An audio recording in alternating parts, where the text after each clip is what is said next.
ఏపీలో చంద్రబాబు నాయుడు ప్రభుత్వం పెన్షన్ అంటే చంద్రబాబు నాయుడు ఇచ్చిన హామీల్లో ఏది నెరవేర్చకపోయినా పెన్షన్ అయితే ఫస్ట్ నెల వస్తానే పెన్షన్ అయితే ఇచ్చింది అవ్వతాతలకి.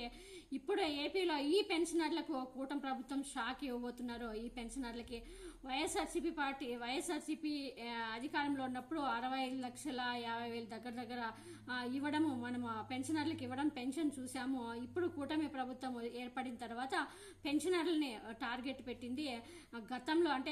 గతంలో కంటే ఎక్కువ పెన్షన్ ఇస్తామని ఒకవైపు చెప్పుతూనే మరోవైపు వారి సంఖ్యను తగ్గిస్తూ వస్తుంది. ఎన్టీఆర్ భరోసా పేరిట నిన్న చంద్రబాబు నాయుడు 2వ నెల జరిగిన పెన్షన్ పంపిణీ కార్యక్రమం ద్వారా ఈ విషయం బయటపడింది. కూటమి పాలనలో ఏపీలో పెన్షనర్ల సంఖ్య క్రమంగా తగ్గిపోతూ వస్తుంది. గడిచిన 2 నెలల కాలంలో 1,00,000 దాకా, అలాగే 1,00,000 పెన్షనర్లు దగ్గర భారీగా తగ్గిపోయినట్టు తెలుస్తుంది. జూలైలో 65,18,496 మందికి పెన్షన్లు పంపిణీ చేశారు. ఈ నెలకు వచ్చేసరికి దగ్గర 64,39,044 మందికి తగ్గిపోయింది. ఎన్టీఆర్ మొత్తంగా చాలా మంది అంటే జూలై కంటే ఆగస్టులో దగ్గర 80,000 మంది పెన్షనర్లను తగ్గించినట్టు తెలుస్తుంది.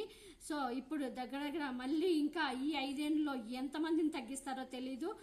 జగన్ హయాంలో పెన్షన్దారుల్లో కోతలు విధించిన దాఖలాలు అయితే ఎక్కడ లేవు. ఇంకా జగన్మోహన్ రెడ్డి గారు ఎక్కువగా ఇచ్చారు. చంద్రబాబు నాయుడు హయాంలో 34 లక్షలు 35 లక్షలు ఉంటే జగన్మోహన్ రెడ్డి గారు వచ్చినాక డబల్ సంఖ్యలో పెరిగారు.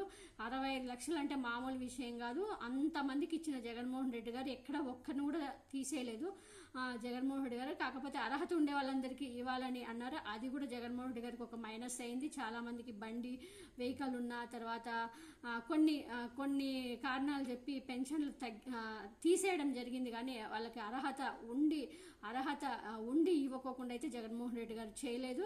సో ఇప్పుడు చాలా మంది వైఎస్ఆర్సీపీ అసలు వచ్చిన ఫస్ట్ నెలలోనే చాలా మందికి, ఈ కూటమి ప్రభుత్వం వచ్చిన ఫస్ట్ నెలలోనే వైఎస్ఆర్సీపీకి సంబంధించిన వాళ్ళకి చాలా మందికి ఇవ్వలేదు. ఇప్పుడు ఫస్ట్ నెల నుంచి చాలా మంది తగ్గించుకుంటూ వస్తున్నారు.